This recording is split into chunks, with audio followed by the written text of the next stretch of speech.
വൻശോധനാവേളയിൽ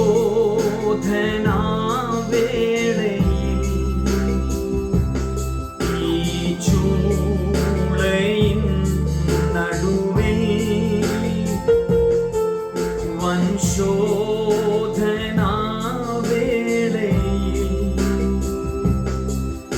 ഈ ചൂളയിൻ നടുവിൽ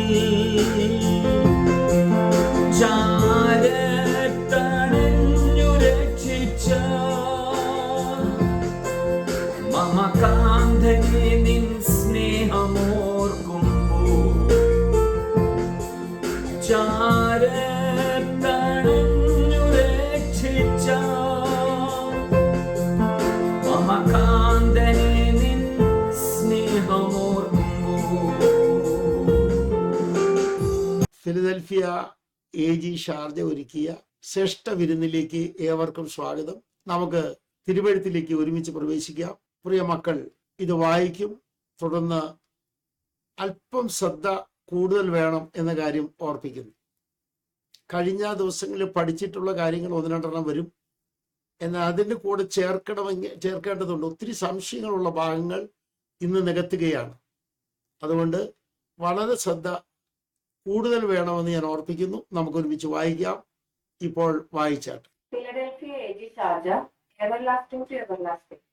കോടതി വിധികളും നിത്യജീവനും പ്രതിഫല വിഭജനവും. Class 3, scripture message series, part 48. 48ാമത്തെ സീരീസിലേക്ക് നമുക്ക് ഒന്നിച്ച് കടക്കാം. നമ്മൾ ഒരുമിച്ച് പഠിക്കുകയാണ്. ഇവിടെ ടൈറ്റിൽ നിങ്ങൾ ശ്രദ്ധിച്ചല്ലോ, ദൈവത്തിന്റെ കോടതിയിലെ വിധികളും നിത്യജീവനും പ്രതിഫല വിഭജനവും. 3ാമത്തെ ക്ലാസ്സാണിത്. ഇന്നത്തെ ക്ലാസ്സിൽ അല്പം കൂടെ വ്യത്യസ്തമായൊരു ഭാഗത്തേക്ക് നമ്മൾ പ്രവേശിക്കുന്നത് കൊണ്ട് നിങ്ങൾ ശ്രദ്ധിക്കുക. പഠിച്ചുകൊണ്ടിരിക്കുന്ന വിഷയത്തിന്റെ തുടർച്ച തന്നെയാണ്, ഒരു മാറ്റവുമില്ല എന്ന കാര്യം അറിഞ്ഞിരിക്കണം. നമുക്ക് ഒന്നിച്ച് കിടക്കാം.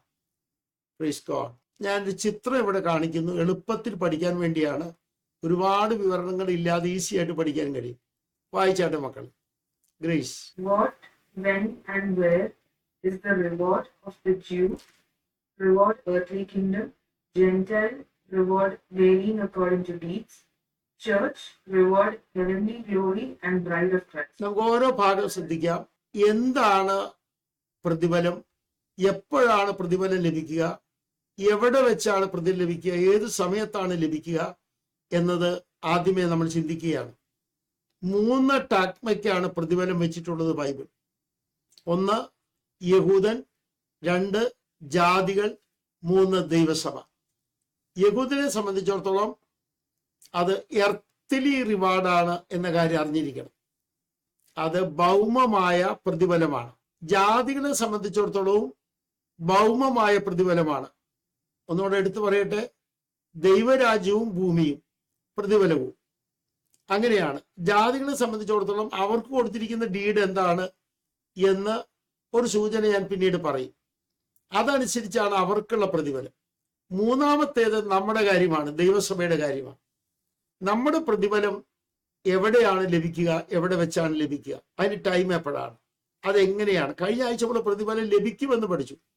എന്തെല്ലാം പ്രതിഫലം ലഭിക്കുമെന്ന കാര്യം പഠിച്ചില്ല. ആർക്കാണ് ലഭിക്കുക എന്ന കാര്യം പഠിച്ചു. അപ്പൊ ഇന്ന് അതിൻ്റെ അകത്തേക്ക് നമ്മൾ കടക്കുകയാണ്. ഒരു ചെറിയ വായന നമുക്ക് മലയാളത്തിലും കൂടെ വായിച്ചു കേൾക്കാം. വായിച്ചാട്ടെ. പ്രതിഫലം എന്ത്, എപ്പോൾ, എവിടെ? യഹൂദൻ, ഭൂമിയിൽ ദൈവരാജ്യം. ജാതികൾ, ഭൂമിയിൽ ദൈവരാജ്യം.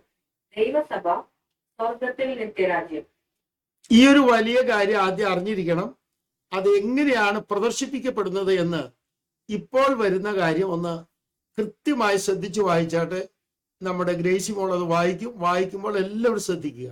Eternal heaven of heavens, Holy Father, Holy Son, Holy Spirit and armies and 3 taps. നിത്യമായ സ്വർഗാദി സ്വർഗങ്ങളിൽ പരിശുദ്ധ പിതാവും പരിശുദ്ധ ക്രിസ്തുവും പരിശുദ്ധാത്മാവും ഉള്ള സമയം.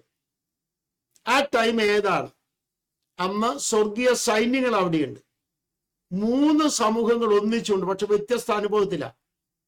3 സമൂഹങ്ങൾ ഒരുമിച്ച് അവിടെയുണ്ട്, അത് വ്യത്യസ്ത അനുഭവത്തിലാണ്. അനുഭവങ്ങൾ ഞാനിപ്പോൾ പറയാം, ഇവിടെ ശ്രദ്ധിച്ച് പഠിക്കേണ്ടതാണ്. എല്ലാവരും 1 മിനിറ്റ് കൂടെ ഒന്ന് ശ്രദ്ധിച്ചാട്ട്. Created heavens and earth, Satan and armies, and 2 Dharma.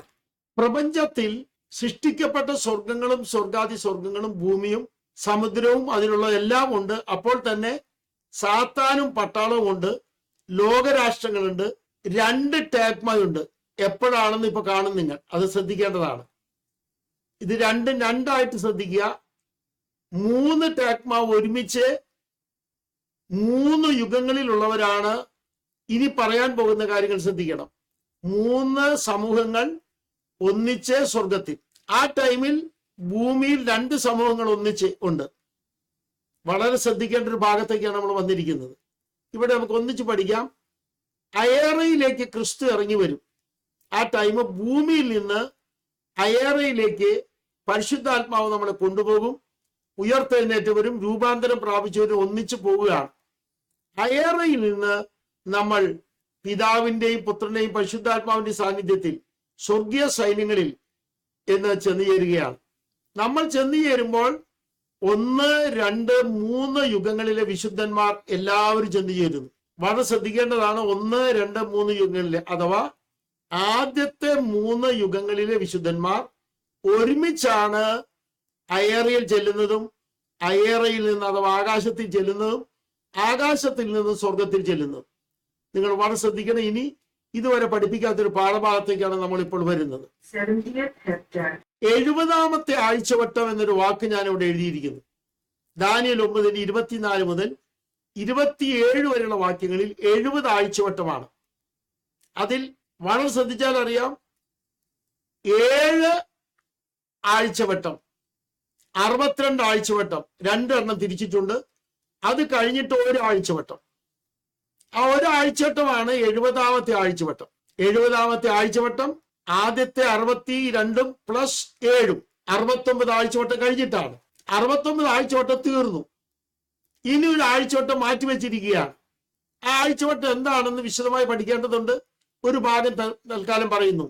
അത് 7 വർഷമാണെന്ന് കൃത്യമായി ബൈബിളിലുണ്ട്. തർക്കത്തിന് ആരെങ്കിലും ആഗ്രഹിച്ചാൽ ഞാൻ വാക്യസഹിതം അവരെ തെളിയിച്ചു കൊടുക്കാം.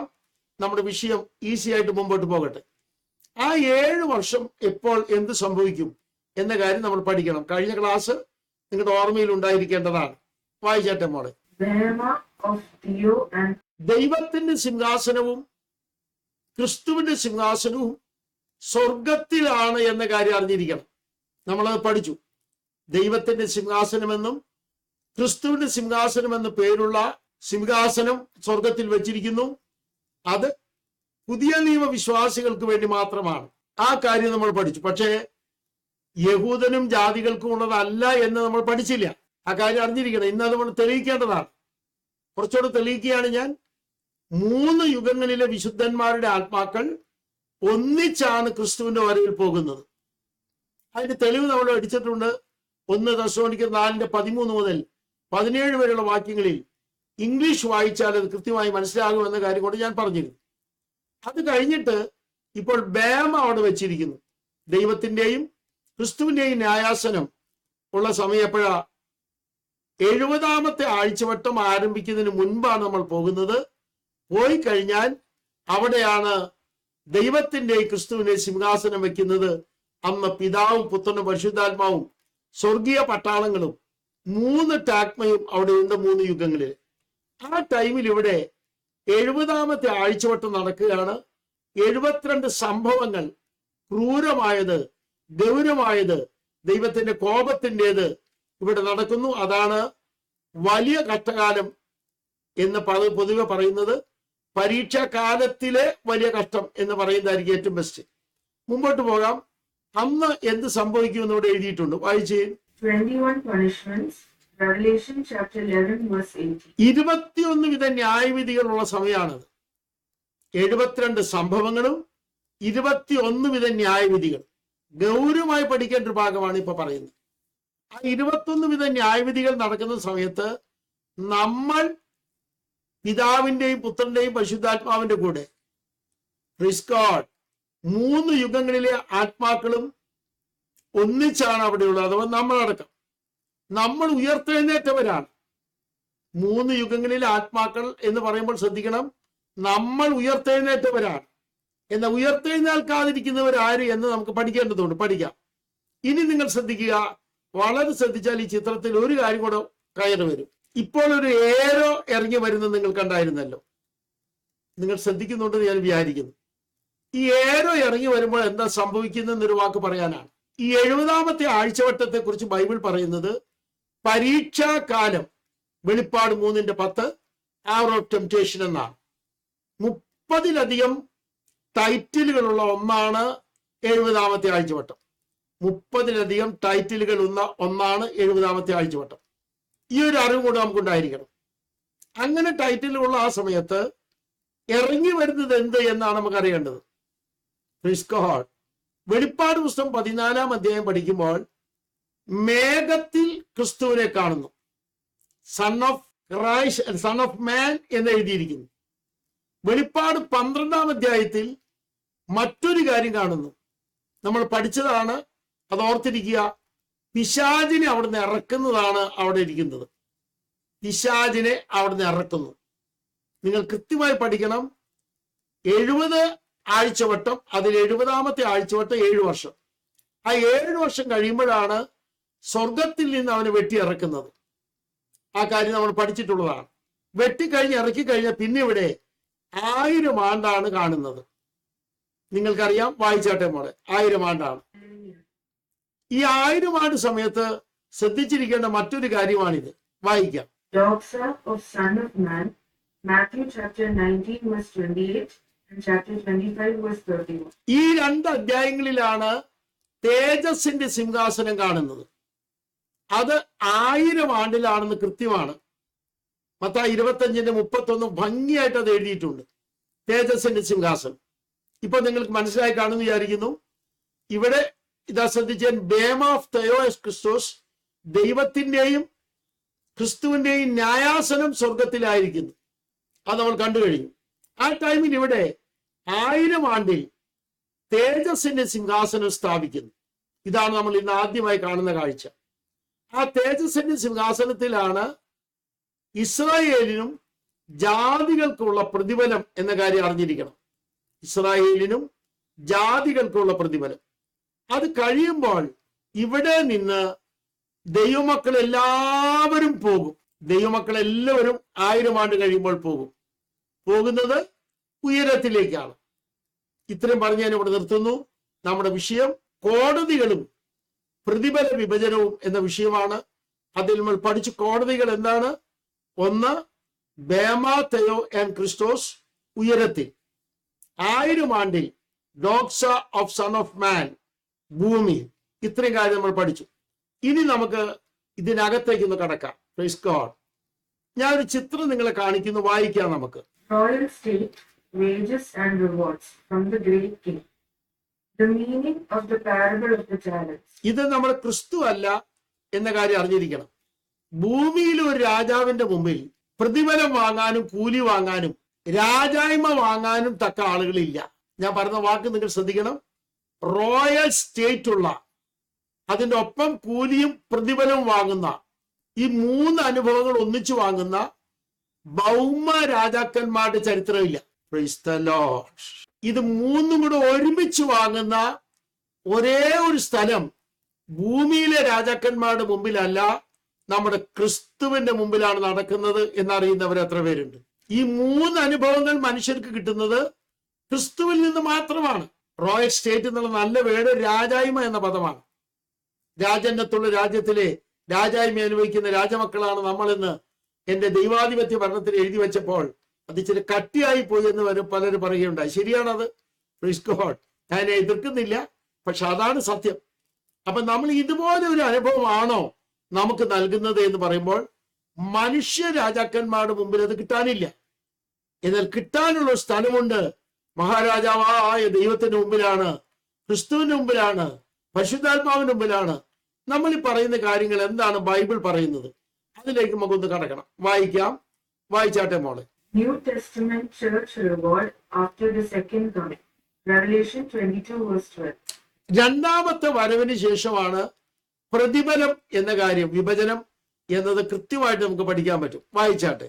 ഇതാ ഞാൻ വേഗം വരുന്നു, ഓരോരുത്തരും അവനവന്റെ പ്രവൃത്തിക്ക് തക്കവണ്ണം കൊടുപ്പാൻ പ്രതിഫലം എന്റെ പക്കലുണ്ട്. അപ്പോൾ ക്രിസ്തുവിന്റെ രണ്ടാമത്തെ വരവ് എന്ന് നമ്മൾ പറയുന്നത് ശരിക്കും പറഞ്ഞ രണ്ടാം പ്രത്യക്ഷതയല്ല എന്ന കാര്യം അറിഞ്ഞിരിക്കണം. നമ്മൾ പഠിച്ചിട്ടുണ്ട് രണ്ടാമത്തെ പ്രത്യക്ഷത ഭൂമിയിലേക്കാണ്, അയേറയിലേക്ക് വരുന്ന വരവാണ് ഉദ്ദേശിക്കുന്നത്. സ്വർഗത്തിൽ നിന്ന് വരുന്ന അയേറയിലെ വരവ്. ആ വരവിൽ അവനവന്റെ പ്രതിഫലം കൊടുക്കുന്നു. അത് എന്തിനു കൊടുക്കുന്നേ? പ്രവർത്തിക്ക് തക്ക പ്രതിഫലം. നമ്മൾ പഠിച്ചതാണ് 2 Corinthians 5:10.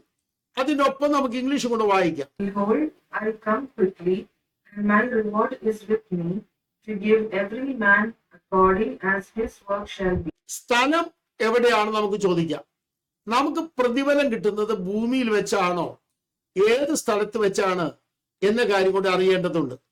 ഒന്നുകൂടെ ഞാൻ പറയാം, നമുക്ക് പ്രതിഫലം ലഭിക്കുന്നത് എവിടെ വെച്ചാണ്, അത് കൃത്യമായി എഴുതുന്ന സ്ഥലമാണിത്. നിങ്ങൾക്ക് കാണാനുണ്ടെന്ന് ഞാൻ കരുതുന്നു. റെജി പാസ്റ്റർ, നമുക്ക് വായിക്കാം. ഇത്രയും വാക്യങ്ങളുടെ അടിസ്ഥാനത്തിൽ കൃത്യമായി നമ്മൾ അറിഞ്ഞിരിക്കണം, പ്രതിഫല വിഭജനം ദൈവമക്കൾക്കുള്ളത് ഭൂമിയിൽ വെച്ചല്ല എന്ന കാര്യം അറിഞ്ഞിരിക്കണം. വായിക്കാം നമുക്ക് ഇവിടെ എഴുതിയിരിക്കുന്നത്. Place, heaven, Matthew chapter 5 verse 12. വായിച്ചാട്ടെ. Chapter 6 ആ വാക്യങ്ങൾ വായിച്ചെങ്കിലേ തെളിയുള്ളൂ. എല്ലാവരും ബൈബിൾ എടുത്ത് വായിക്കേണ്ടതാണ് കൃത്യമായിട്ട്. മത്തായി 5:12 സ്വർഗത്തിൽ നിങ്ങളുടെ പ്രതിഫലം വലുതാകൊണ്ട് സന്തോഷിച്ചുല്ലസിപ്പീൻ.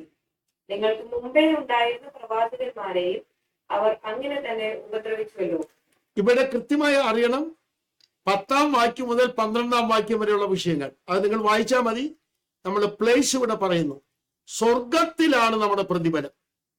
അത് വാങ്ങാൻ സ്വർഗത്തിൽ പോകാൻ എത്ര പേർക്ക് താല്പര്യമുണ്ട്? Price the Lord. വലിയൊരു സമ്മാനം നമുക്ക് ഡൽഹിയിൽ വെച്ചുണ്ടെന്ന് അറിഞ്ഞാൽ നിശ്ചയമായിട്ട് നമ്മൾ എല്ലാവരും ഡൽഹി വരെ പോകും. വലിയൊരു സമ്മാനം ഷാർജ പാസ് നമുക്ക് തരുന്നുണ്ടെന്ന് പറഞ്ഞാൽ എന്ത് ചെലവായാലും ഷാർജ പാസ് ചെയ്ത് പോയി മേടിക്കും. തരുന്ന വ്യക്തിയും സമ്മാനത്തിന്റെ വലുപ്പം അനുസരിച്ച് ദീർഘദൂര യാത്രയ്ക്ക് നമ്മൾ തയ്യാറാണ്. എങ്കിൽ മഹാരാജാവായ ദൈവമാണ് പ്രതിഫലം തരുന്നത്, നിത്യമായ സ്വർഗത്തിൽ വെച്ചാണ്. അതിന് തെളിവുകളാണ് ഈ വാക്യങ്ങൾ. ജസ്റ്റ് 1-2 വായിക്കാം. നമുക്ക് വായിച്ചാട്ടെ. വായിക്കാം. മത്തായി 6:4 രഹസ്യത്തിൽ കാണുന്ന നിന്റെ പിതാവ് നിനക്ക് പ്രതിഫലം തരും. 6ാം വാക്യം. നീയോ പ്രാർത്ഥിക്കുമ്പോൾ അറയിൽ കടന്ന് വാതിലടച്ച് രഹസ്യത്തിലുള്ള നിന്റെ പിതാവിനോട് പ്രാർത്ഥിക്കാം. രഹസ്യത്തിൽ കാണുന്ന നിന്റെ പിതാവ് നിനക്ക് പ്രതിഫലം തരും. അപ്പൊ പ്രാർത്ഥനയ്ക്ക് പോലും പ്രതിഫലമുണ്ടെന്ന്. പ്രാർത്ഥനയ്ക്ക് പോലും പ്രതിഫലമുണ്ട്. അപ്പൊ പ്രാർത്ഥിക്കാൻ തയ്യാറാക്കണം. ഇന്നലെ ഒരു അമ്മച്ചിയുടെ അടക്കമായിരുന്നു റാന്നിയിൽ. ആ അമ്മച്ചി ഏറ്റവും കുറഞ്ഞത് 10 മണിക്കൂറാണ് പ്രാർത്ഥിക്കുന്നത്. 13 മണിക്കൂർ വരെ പ്രാർത്ഥിക്കുന്നുണ്ട്. എല്ലാ മക്കളും കൊച്ചുമക്കളും ഒക്കെ ചേർന്ന് 100-ലധികം അംഗങ്ങളുണ്ട് അവിടെ അവരുടെ വീട്ടിൽ. അവരെല്ലാവരുടെ പേര് പറഞ്ഞ് പ്രാർത്ഥിക്കും. സ്തോത്രം. എല്ലാവരും മനസ്സിലാക്കാൻ പറയാണ്, 13 മണിക്കൂറൊക്കെ എടുക്കും പ്രാർത്ഥിക്കാൻ. ആഴ്ചയിൽ ഒരു തവണയെങ്കിലും അമ്മച്ചി വിളിക്കും ഞാൻ. എത്ര പേർക്ക് സന്തോഷമുണ്ട്? പ്രതിഫലം ലഭിക്കുന്നതാണ് പ്രാർത്ഥന എങ്കിൽ നമ്മുടെ പ്രാർത്ഥന മുടങ്ങരുത് എന്ന് ആഗ്രഹിക്കുന്നവർ എത്ര പേരുണ്ട്? അത് മുടക്കരുത്. ഇനി 6:8 വരും. ലൂക്കോസ് 6:23 വായിക്കാം. പിന്നീട് എഫേസ്യർ 6:8 വായിച്ച മോളെ. എഫേസ്യർ 6:8 ദാസനോ സ്വതന്ത്രനോ ഓരോ കർത്താവിൽ നിന്ന് പ്രതിഫലം പ്രാപിക്കും എന്ന് നിങ്ങൾ അറിയുന്നുവല്ലോ. ആ വാക്ക് എല്ലാവരും വായിച്ചാട്ടെ ഒരു വട്ടം കൂടെ. ദാസനോ സ്വതന്ത്രനോ ഓരോരുത്തൻ ചെയ്യുന്ന കർത്താവിൽ നിന്ന് പ്രതിഫലം പ്രാപിക്കുമെന്ന് ഓരോരുത്തൻ ചെയ്യുന്ന നന്മയ്ക്ക് കർത്താവിൽ നിന്ന് പ്രതിഫലമുണ്ട്. Praise the Lord. ഓരോരുത്തൻ ചെയ്യുന്ന നന്മയ്ക്ക് കർത്താവിൽ നിന്ന് പ്രതിഫലമുണ്ട്. നന്മ ചെയ്ത് നന്മ അനുഭവിച്ചവർ തിരിഞ്ഞു നോക്കാതെ നമുക്ക് ലഭിക്കേണ്ട നന്മ പോലും വെട്ടിമാറ്റുന്നവരുണ്ട്.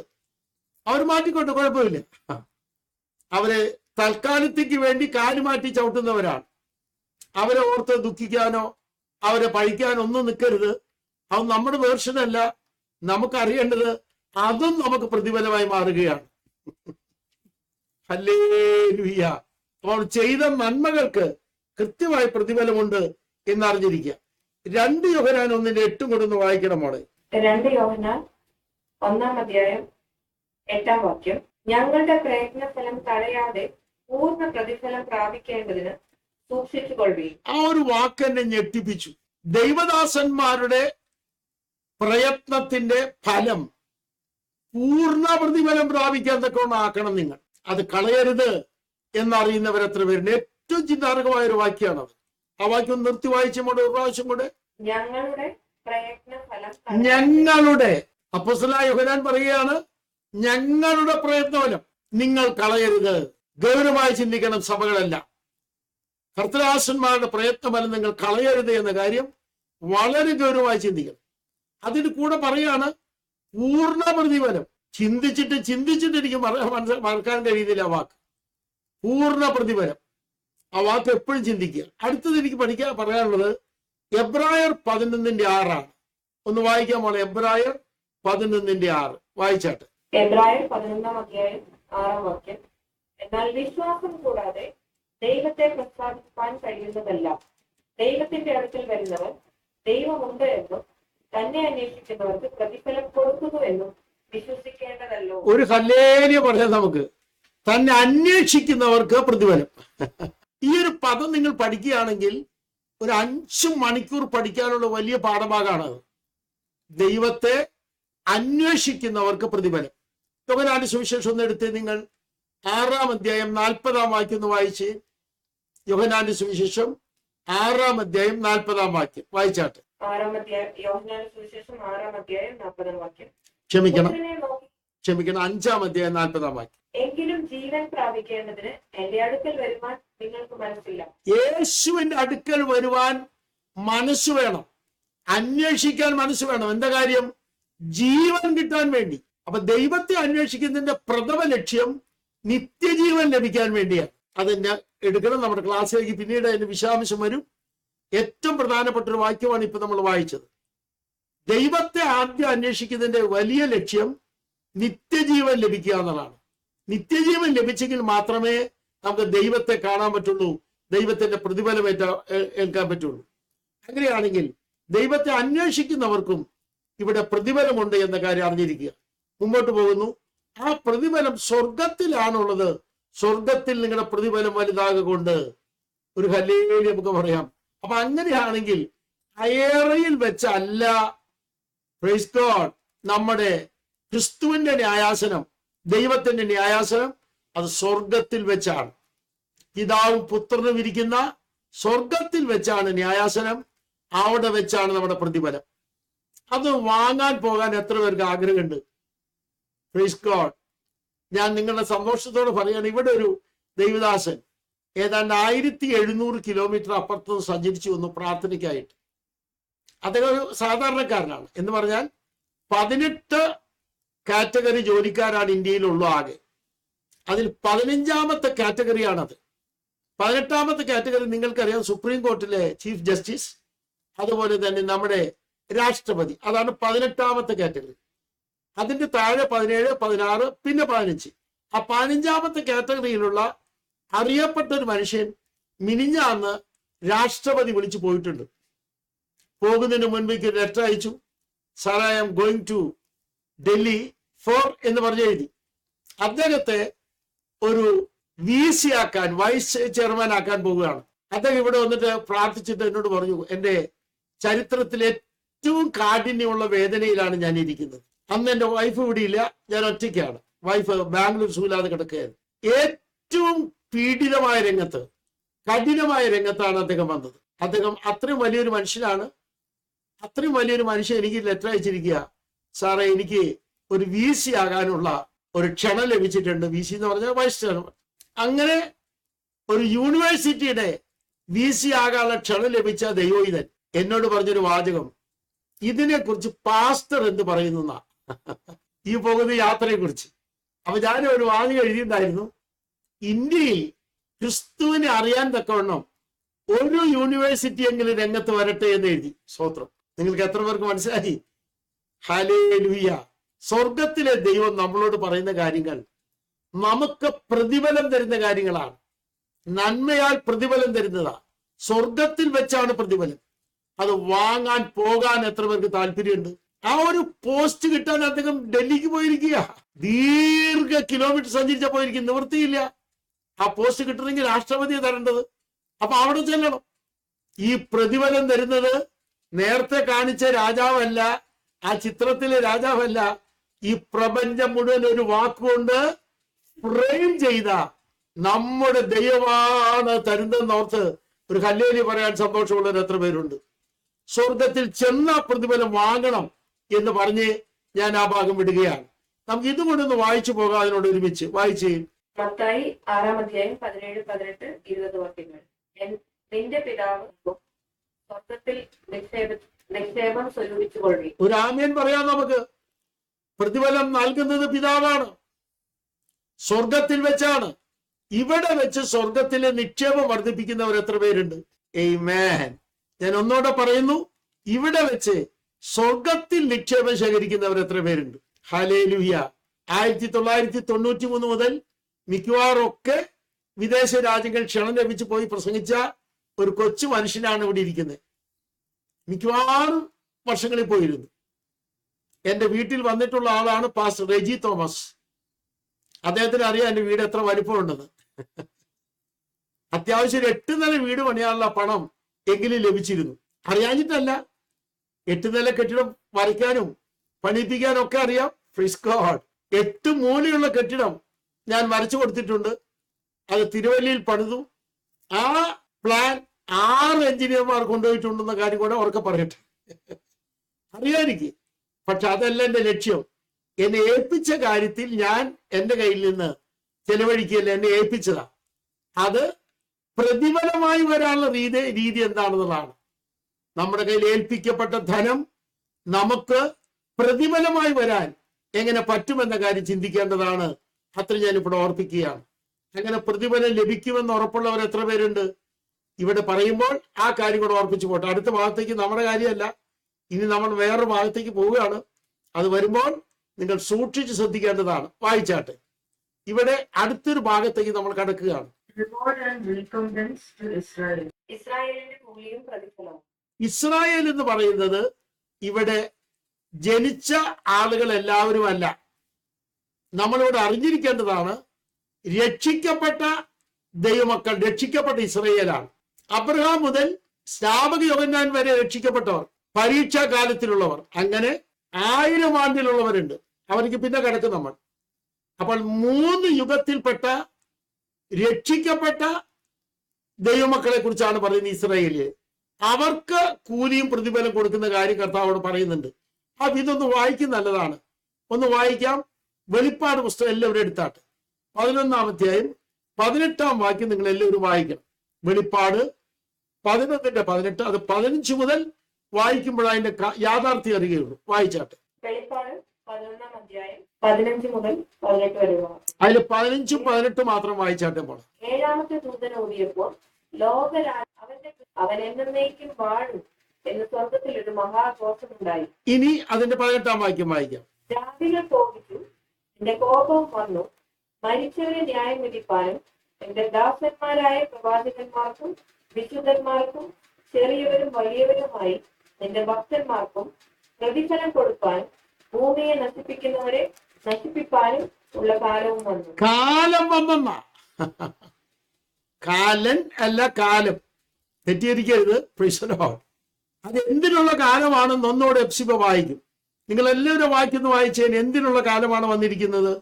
Praise God. നിന്റെ കോപവും വന്നു, മരിച്ചവരെ ന്യായം വിധിപ്പാനും, മരിച്ചവരെ ന്യായം വിധിക്കാനുള്ള കാലം. അടുത്തത്, നിന്റെ ദാസന്മാരായ പ്രവാചകന്മാർക്കും വിശുദ്ധന്മാർക്കും ചെറിയവരും വലിയവരുമായ സകല വിശുദ്ധന്മാർക്ക് ഒരു ന്യായവിധി വെച്ചിട്ടുണ്ട്, പ്രതിഫലം വെച്ചിട്ടുണ്ട്. അതിനുള്ള കാലം വന്നു എന്ന് പറയുന്നത് അവിടെ വായിക്കുമ്പോൾ നമ്മൾ വളരെ ശ്രദ്ധിക്കേണ്ട ഒരു ഭാഗമാണ്. കോപം വന്നു. നിങ്ങൾ 2 കോപം അവിടെ കാണാൻ കഴിയും. ഒന്ന് വായിച്ചു നോക്കി. കൃത്യമായിട്ട് വളരെ ശ്രദ്ധിച്ച് വായിക്കേണ്ട ഒരു ഭാഗമാണത്. 15-ന്റെ 15, 15-ന്റെ 18. ജാതികൾ കോപിച്ചു. ജാതികളുടെ കോപം. 1, ജാതികളുടെ കോപം വന്നു. 2, ദൈവത്തിന്റെ കോപവും വന്നു. ജാതികളുടെ കോപവും ദൈവത്തിന്റെ കോപവും ഒരുമിച്ച് വരുന്ന ടൈമില് പറയാണ്, ഈ കാലം ഇത് ന്യായവിധിയുടെ കാലമാണ്, ഇത് പ്രതിഫലം കൊടുക്കാനുള്ള കാലമാണ്. ആ കാര്യം അറിഞ്ഞിരിക്കണം. ആർക്ക്? അവിടെ കൃത്യമായി നമ്മൾ വായിച്ചു കേട്ടു ആർക്കാ കൊടുക്കുന്നത്. ഇനി നമ്മൾ ശ്രദ്ധിക്കണം. ഇവിടെ ഞാൻ ചില വാക്യങ്ങൾ എഴുതിയിട്ടുണ്ട്. എല്ലാം വായിക്കാൻ ടൈം എടുക്കുകയല്ല. പക്ഷെ നിങ്ങൾ ഇത് എഴുതി വെച്ചിരിക്കണം പഠിക്കാൻ. ഇതിൽ 32-35 ആവർത്തനം. യെശയ്യാവ് 34:8 ആദ്യം ഒന്ന് വായിക്കണം. വായിച്ചാട്ടെ മോള്. യെശയ്യാവ് 34 അധ്യായം ആവർത്തനം 32-35 വായിച്ചിട്ട് ആദ്യം അത് വായിച്ചാട്ടെ. ആവർത്തനം 32 അധ്യായം 35 വാക്യം. അവരുടെ കാൽ വഴുതു കാലത്തേക്ക് പ്രതികാരവും പ്രതിഫലവും ആവർത്തനം മുതൽ എഴുതാൻ തുടങ്ങിയിട്ടുണ്ട്. പ്രതികാരവും പ്രതിഫലവും ഒരുമിച്ച് ആവർത്തനം മുതൽ എഴുതാൻ തുടങ്ങിയിട്ടുണ്ട്. ഇനി യെശയ്യാവ് 34:8 വായിക്കും. കൃത്യമായിട്ട് നമുക്ക് കാണാം. ഇപ്പോൾ യെശയ്യാവ് 34 അധ്യായം 8 വാക്യം.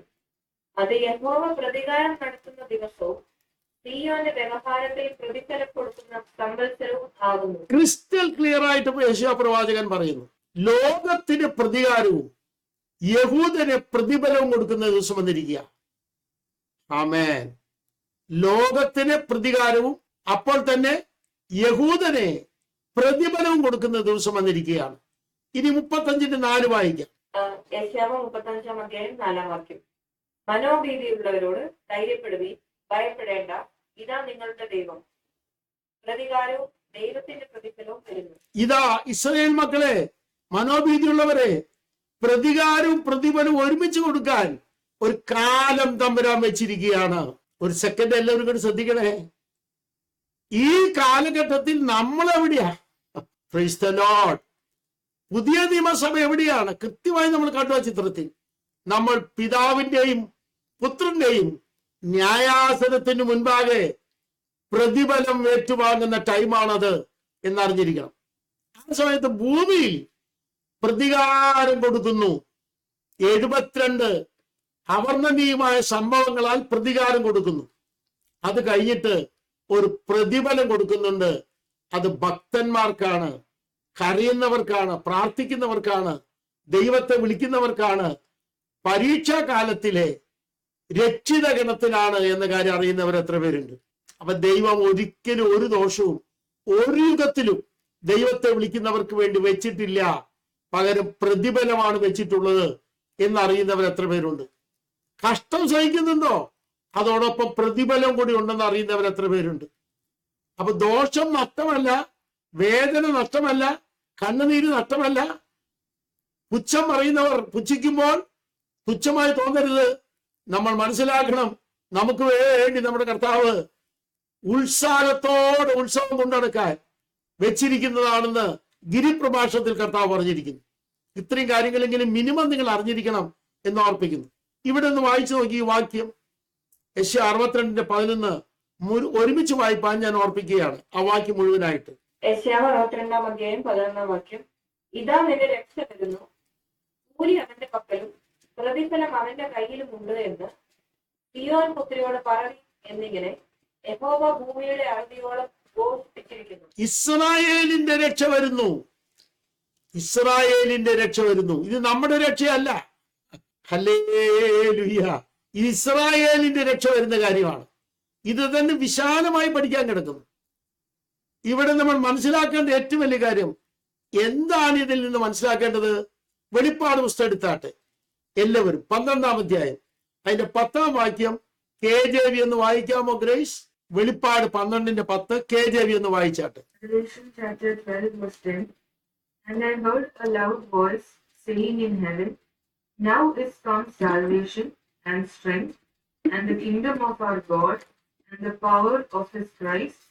For the accuser of our brethren is cast down, which accused them before our God day and night.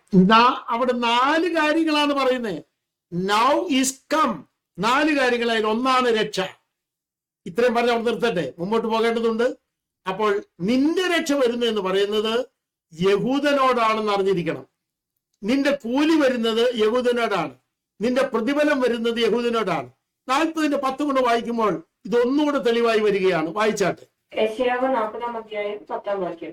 ഇതാ യഹോവയായ കർത്താവ് ബലശാലിയായി അവന്റെ ഭുജം അവന് വേണ്ടി ഭരണം ചെയ്യുന്നു. ഇതാ കൂലി അവന്റെ പക്കലും പ്രതിഫലം അവന്റെ കയ്യിലും ഉണ്ട്. ഭരണം ചെയ്യാൻ വരുന്ന വരവാണത്. തെളിവായ വാക്യങ്ങളാണ് വരുന്നത്. ഭരണം ചെയ്യാൻ വരുന്ന വരവാ, അത് ഭൂമിയിലേക്ക് വരുന്ന വരവാ. എല്ലാവരും ശ്രദ്ധിച്ചാട്ടെ. അപ്പൊ ആർക്ക് പ്രതിഫലം നൽകാൻ? അന്നുള്ള രക്ഷിത ഗണത്തിന് പ്രതിഫലം നൽകാൻ വേണ്ടിയാണ് എന്ന കാര്യം അറിഞ്ഞിരിക്കണം. ഇത് പറയുമ്പോൾ നിങ്ങൾ വെളിപ്പാട് 7-ന്റെ 9 മുതൽ 15 വരെയുള്ള വാക്യങ്ങൾ എഴുതി വെച്ചോളൂ. ഈ വിഷയത്തോട് ചേർത്ത് നിങ്ങൾക്ക് പഠിക്കാൻ കഴിയുന്നതാണ്. അതിനുവേണ്ടി ഞാൻ ഓർപ്പിക്കുകയാണ് 7-ന്റെ 14, 15 ഇതിനോട് ചേർത്തൊന്ന് വായിച്ച്. വെളിപ്പാട് 7-ന്റെ 14, 15 വായിക്കാം. യജമാനൻ അറിയുമല്ലോ എന്ന് ഞാൻ പറഞ്ഞതിന് അവൻ എന്നോട് പറഞ്ഞത്, ഇവർ മഹാകഷ്ടത്തിൽ നിന്ന് വന്നവർ കുഞ്ഞാടിന്റെ രക്തത്തിൽ തങ്ങളുടെ അങ്കി അലക്കി വെളുപ്പിച്ചിരിക്കുന്നു. അതുകൊണ്ട് അവർ ദൈവത്തിന്റെ ഇരുന്ന് അവന്റെ ആലയത്തിൽ രാപ്പകൽ അവനെ ആരാധിക്കുന്നു. പരീക്ഷാകാലത്തിലെ മഹാകഷ്ടത്തിൽ നിന്ന് വരുന്നവരാണിവർ. അവരെ കുറിച്ച് പ്രത്യേകത എന്താ? അവിടെ എഴുതിയിട്ടുണ്ട് 15-ാം വാക്യത്തിൽ. ഒന്ന് വായിച്ചു നോക്കിയ 15-ാം വാക്യം ശ്രദ്ധിച്ച്. അതുകൊണ്ട് അവർ ദൈവത്തിന്റെ സിംഹാസനത്തിന് മുമ്പിലിരിക്കുന്നവരാ. സിംഹാസനത്തിന്റെ മുമ്പിൽ ഇരിക്കുന്നവരാണിവർ. നമ്മളതല്ല, നമ്മൾ സിംഹാസനത്തിൽ ഇരിക്കാൻ പോകുകയാണ്. Praise God. ആദ്യം നമ്മൾ സിംഹാസനത്തിന്റെ മുമ്പിൽ നിൽക്കും വിധിക്കപ്പെടാൻ. കഴിഞ്ഞ ആഴ്ച നമ്മൾ കേട്ട് കഴിഞ്ഞു. ഇനി അത് കഴിഞ്ഞ് വെളിപ്പാട് 3-ന്റെ 21 പിതാവിനോടൊപ്പം ക്രിസ്തു, ക്രിസ്തുവിനോടൊപ്പം നമ്മൾ. ഇങ്ങനെ നമ്മൾ പിതാവിനോടൊപ്പം ക്രിസ്തുവിനോടൊപ്പം ഇരിക്കുന്ന ടൈമിലെ പരീക്ഷാകാലത്തിലെ വിശുദ്ധന്മാർ, മരിച്ചവരുടെ ആത്മാക്കൾ അവിടെ വന്ന് പിതാവിന്റെ മുമ്പിലിരിക്കുന്നു, പുത്രന്റെ മുമ്പിലിരിക്കുന്നു. നമ്മുടെ മുമ്പിലാണ് ഇരിക്കുന്നതെന്ന് അറിയുന്നവർ എത്ര പേരുണ്ട്? അവർ സിംഹാസനത്തിന്റെ മുമ്പിലിരിക്കാനാ വരുന്നത്. നമ്മൾ സിംഹാസനത്തിൽ ഇരിക്കാനാ പോകുന്നത്. അത്ര യോഗ്യതയൊന്നും നമുക്കില്ല. Price the Lord. നമ്മുടെ യോഗ്യതയൊക്കെ പറഞ്ഞു കഴിഞ്ഞാൽ നിശ്ചയമായും നരകത്തിലേക്ക് പോകാനുള്ള യോഗ്യത മാത്രമേ ഉണ്ടായിരുന്നുള്ളൂ.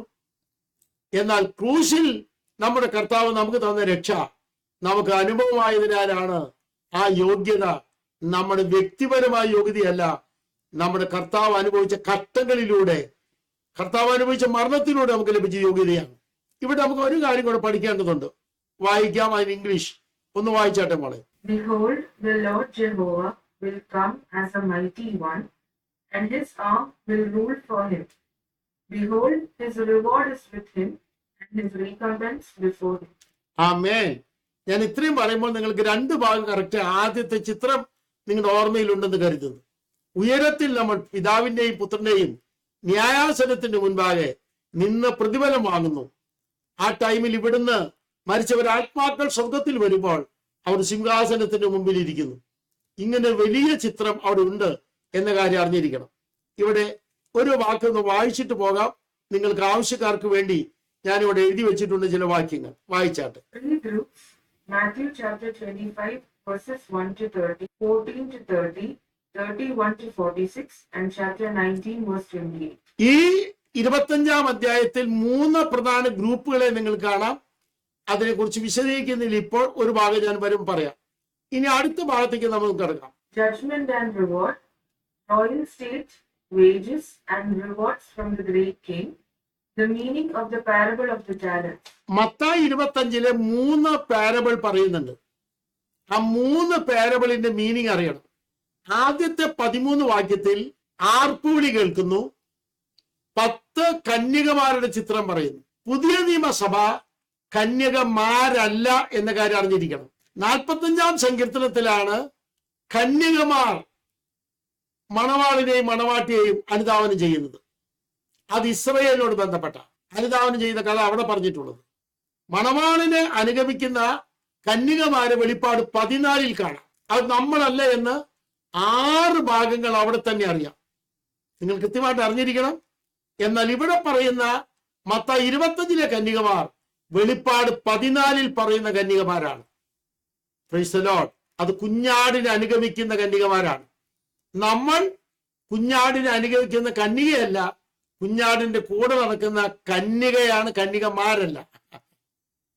കുഞ്ഞാടിന്റെ കൂടെ നടക്കുന്ന കന്യകയാണ്, കന്യകമാരല്ല എന്ന കാര്യം അറിഞ്ഞിരിക്കണം. അത്ര വലിയ സൗഭാഗ്യം ലഭിച്ചവരാണ് നമ്മളെന്ന് അറിയുന്നവർ എത്ര പേര് ക്ലാസ്സിലുണ്ട്? Praise the Lord. കർത്താവിനോടൊപ്പം നിൽക്കുന്ന കന്യകയാണ് നമ്മൾ. അപ്പൊ ഒരാൾ ചോദിക്കും, 14-ാം അധ്യായത്തിൽ അങ്ങനെയല്ലല്ലോ എഴുതിയിരിക്കുന്നത്. വായിക്കാം.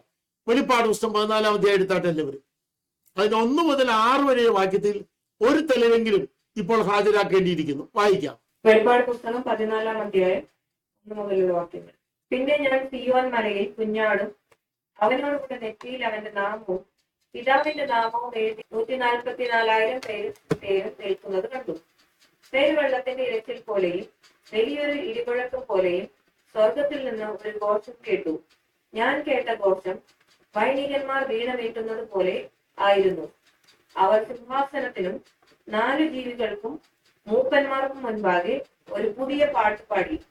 ഭൂമിയിൽ നിന്ന് വിലയ്ക്ക് വാങ്ങിയിരിക്കുന്ന 144,000 പേർക്കല്ലാതെ ആർക്കും ആ പാട്ട് പഠിപ്പാൻ കഴിഞ്ഞില്ല. ഏനാത്ത് ഒരു കൺവെൻഷൻ നടന്നു. ആ കൺവെൻഷൻ കഴിഞ്ഞപ്പോൾ ഒരു പാസ്റ്ററും കുറെ സഹോദരിമാരും അവരുടെ ചർച്ചിൽ നിന്ന് എന്നെ ചോദ്യം ചെയ്യാൻ വന്നപ്പോൾ ഞാൻ പറഞ്ഞത് ചോദിച്ചാട്ടെ എന്താണെന്ന്.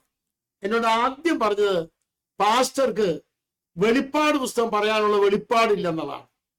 അതിന്റെ കാരണം എന്താണെന്ന് ഞാൻ ചോദിച്ചു. അപ്പൊ അദ്ദേഹം പറഞ്ഞ മറുപടി ഇതാണ്: വെളിപ്പാട് 14-ാം അധ്യായത്തിലെ കന്യകമാർ ഞങ്ങളാണ് എന്ന് പറഞ്ഞ് അദ്ദേഹം വാദിക്കാൻ തുടങ്ങി. ഞാൻ ഒന്നും മിണ്ടിയില്ല. പക്ഷെ ഈ വാക്യം വായിച്ചു കേൾപ്പിച്ചു. ഒന്ന് വായിച്ച എല്ലാവരും ശ്രദ്ധിച്ച്. ഇപ്പൊ വായിച്ചത്, അവസാനം വായിച്ചത്: അവർ സിംഹാസനത്തിനും 4 ജീവികൾക്കും മൂപ്പന്മാർക്കും മുൻപാകെ ഒരു പുതിയ പാട്ട് പാടി. ഭൂമിയിൽ നിന്ന് വിലയ്ക്ക് വാങ്ങിയിരിക്കുന്ന 144,000 പേർക്കല്ലാതെ ആർക്കും ആ പാട്ട്. ഈ 144,000 പേര് പാട്ട് പഠിക്കാൻ പോകുന്നവരാ. നമ്മൾ പാട്ട് പഠിക്കാൻ പോകുന്നവരല്ല. മത്തായി 5 എടുത്ത് അറിയാം, നിങ്ങൾക്ക് 15 എടുത്താൽ അറിയാം. നമ്മൾ പാട്ട് പാടാൻ പോകുന്നവരാണ്. ഈ കാര്യം ഞാൻ അദ്ദേഹത്തോട് പറഞ്ഞു കഴിഞ്ഞപ്പോൾ അദ്ദേഹത്തിന് ഡൗട്ടായി. അദ്ദേഹം അന്നു മുതൽ പഠിക്കാൻ തുടങ്ങി. ഞങ്ങളാണ് 144,000 എന്ന് പറഞ്ഞ് വാദിക്കാൻ വന്ന ആള് കൃപയാൽ വള്ളത്തൂവൽ കൺവെൻഷന് പ്രസംഗിക്കാൻ ചെന്നപ്പോൾ ആ കൺവെൻഷൻ സ്റ്റേജിൽ അദ്ദേഹം ഇരിക്കുന്നു. എനിക്കൊരു ഡൗട്ട് തോന്നി.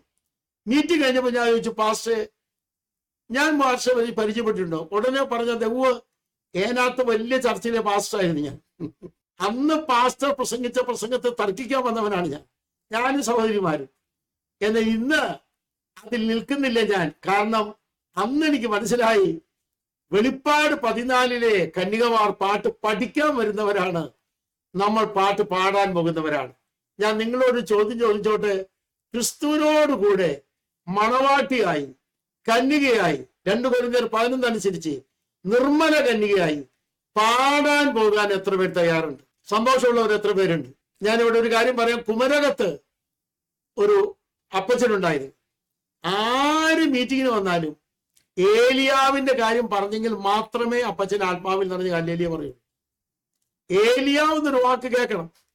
ഇല്ലെങ്കിൽ അന്ന് അപ്പച്ചൻ അവിടുത്തെ മൂപ്പനാണ്, ആരാധനയ്ക്ക് അനങ്കില്ല, അദ്ദേഹം അവിടെ ഇരിക്കും. അപ്പൊ മീറ്റിങ്ങിന് ചെന്നപ്പോൾ എന്റെ ഏറ്റവും സ്നേഹിക്കുന്ന പാസ്റ്റർ അവിടെയുണ്ട്. അദ്ദേഹം എന്നോട് പറഞ്ഞു, എപ്പോഴെങ്കിലും ഒരു ഏലിയാവ് എന്നുള്ളൊരു വാക്ക് പറയണം കേട്ടോ. അപ്പൊ ഞാൻ ചോദിച്ചു, അതെന്താ? പ്രൈസ് ഗോഡ്, ഇവിടുത്തെ ഏറ്റവും വലിയ മൂപ്പനാണ് ആ മൂലയിൽ ഇരിക്കുന്നത്. അദ്ദേഹമാണ് ഇവിടുത്തെ ആദ്യത്തെ വിശ്വാസി. ഏലിയാവെന്ന് കേട്ടില്ലെങ്കിൽ പിന്നെ ആത്മാവിലാവില്ല. അദ്ദേഹം ആകെ വിഷമിച്ചിരിക്കുന്ന കാണാം.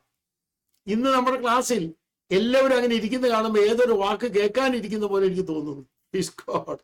ഏലിയാവെന്ന് കേട്ടെങ്കിലേ ദൈവത്തെ സ്തുതിക്കൂ എന്ന് വരരുത്. ഇവിടെ ഏറ്റവും വിലപ്പെട്ട കാര്യം പറയുകയാണ്. പിതാവിന്റെയും പുത്രന്റെയും സിംഹാസനത്തിനു മുമ്പിൽ പ്രതിഫലം വാങ്ങുന്നത് മണവാട്ടിയാണെന്ന് അറിഞ്ഞിരിക്കണം.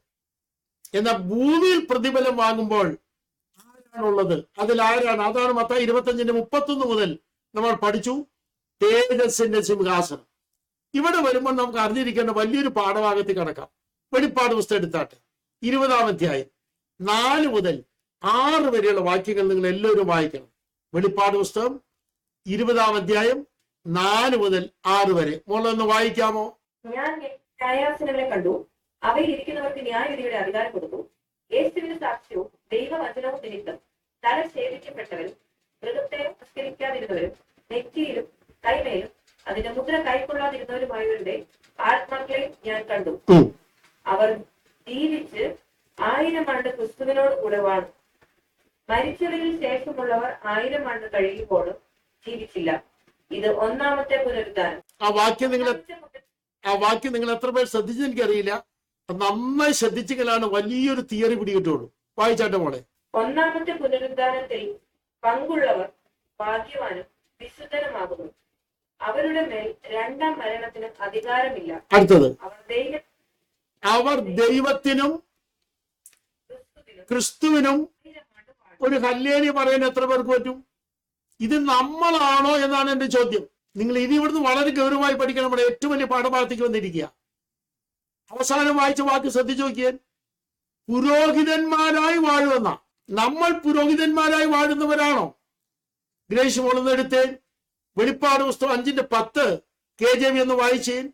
വെളിപ്പാട് പുസ്തകം 5:10 കൃത്യമായി വായിക്കണം. വെളിപ്പാട് പുസ്തകം 5:10 1:4 മുതൽ 6 വരെ ഒക്കെയുള്ള വാക്യങ്ങളാണ്.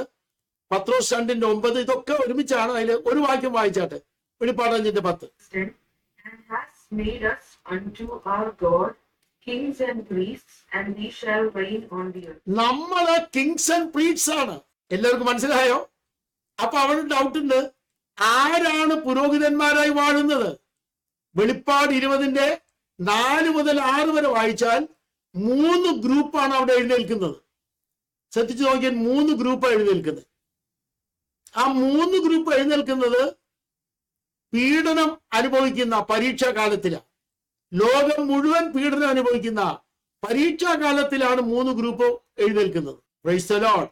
ആ എഴുന്നേൽക്കുന്നവർ പുരോഹിതന്മാരായി വാഴുമെന്ന. അതിന്റെ കാരണം എന്താ?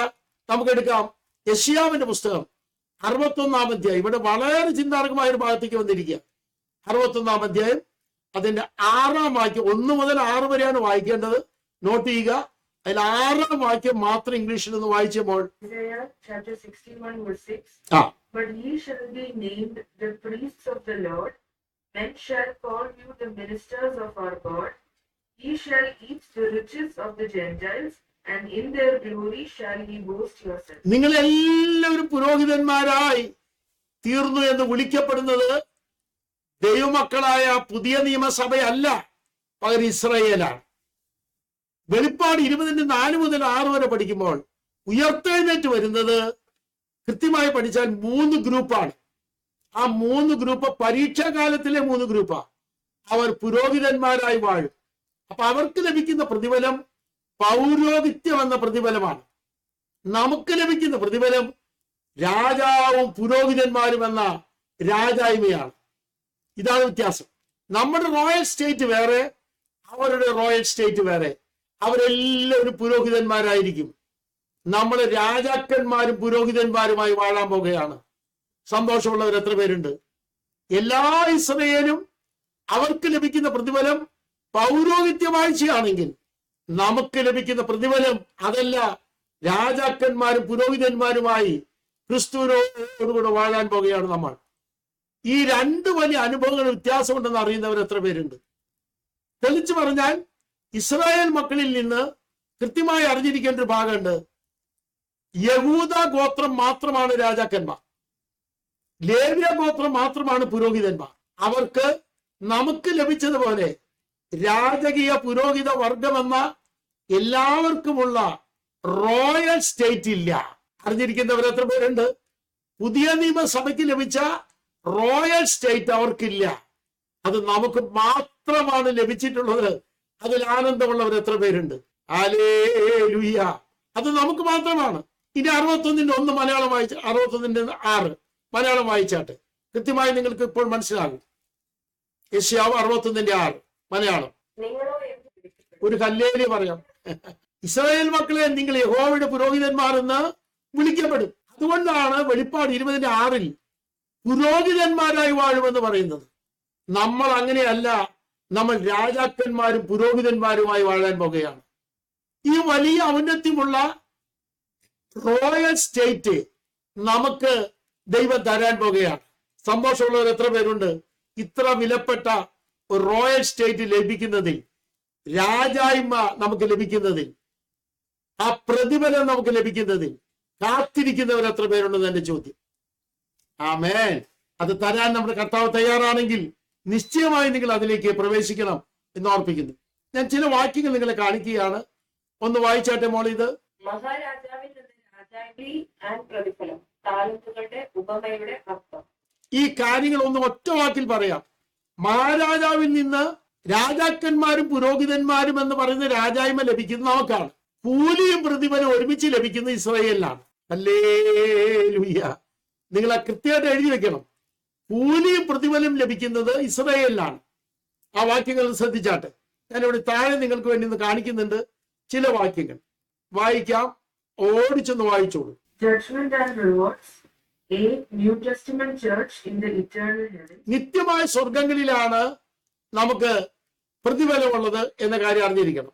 എന്നാൽ അടുത്തത് B saved Israel and saved Gentiles to earth. Judgment and reward of saved Israel and saved Gentiles after all saints came back to earth. ഉയരത്തിൽ ചെന്നിരിക്കുന്ന ആത്മാക്കളെല്ലാം കൂടെ ഒരുമിച്ച് വരുന്നൊരു സമയമുണ്ട്. അത് കൃത്യമായി ബൈബിളിൽ എഴുതിയിട്ടുണ്ട്. അതിന്റെ റെഫറൻസ് കൂടെ ഞാൻ ഇവിടെ കാണിച്ചു തരികയാണ്. സെക്കന്യ പ്രവചനം 14 4 മുതൽ 6 വരെയും 20 4 മുതൽ 6 വരെയും പഠിക്കുമ്പോൾ 4ാമത്തെ യുഗത്തിലുള്ള സകല ഭക്തഗണങ്ങളും ഒന്നിച്ചു വരുന്ന വരവാണ് ഒലിമലയിലേക്കുള്ള വരവ്. ആ വരവിലാണ് തേജസ്സിന്റെ സിംഹാസനം. അവിടെയാണ് കൂലിയും പ്രതിഫലവും ഇസ്രായേലിലും ജാതികൾക്കും കൊടുക്കുന്നത്. ആമേൻ. അത് കൊടുക്കുന്ന സമയത്ത് നമ്മൾ കർത്താവിനോട് കൂടെ സിംഹാസനത്തിൽ ഉണ്ട് എന്ന് ഉറപ്പുള്ളവർ എത്ര പേരുണ്ട്? ഹല്ലേലൂയ. ആ വലിയ പദവി റോയൽ സ്റ്റേറ്റ് ആണ് നമുക്ക്. അതിന് വ്യത്യാസം അറിയാൻ വേണ്ടിയാണ് ഞാൻ ഇവിടെ വേഗം നിങ്ങളുടെ മുമ്പിൽ കൊണ്ടുവന്നത്.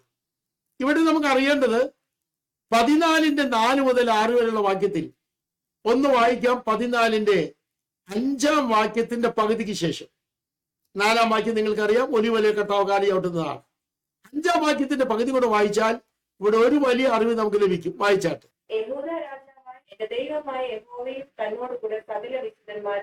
യഹോവയും സകല വിശുദ്ധന്മാരും കൂടെ സ്വർഗത്തിൽ നിന്ന് വരും. യഹോവയും സകല വിശുദ്ധന്മാരും അന്ന് ഉയർത്തെഴുന്നേൽക്കുന്ന ഗ്രൂപ്പാണ് 20 4 മുതൽ 6 വരെ. അവര് പൗരോഹിത്യം മാത്രമാണുള്ളത്. ഇപ്പോൾ ഇന്നത്തെ ക്ലാസ്സിൽ വലിയ വ്യത്യാസം നിങ്ങൾക്ക് മനസ്സിലായി. രാജാക്കന്മാരും പുരോഹിതന്മാരുമായി പ്രതിഫലം വാങ്ങിക്കുന്നത് നിത്യമായ സിംഹാസനത്തിൽ വെച്ചാണ്.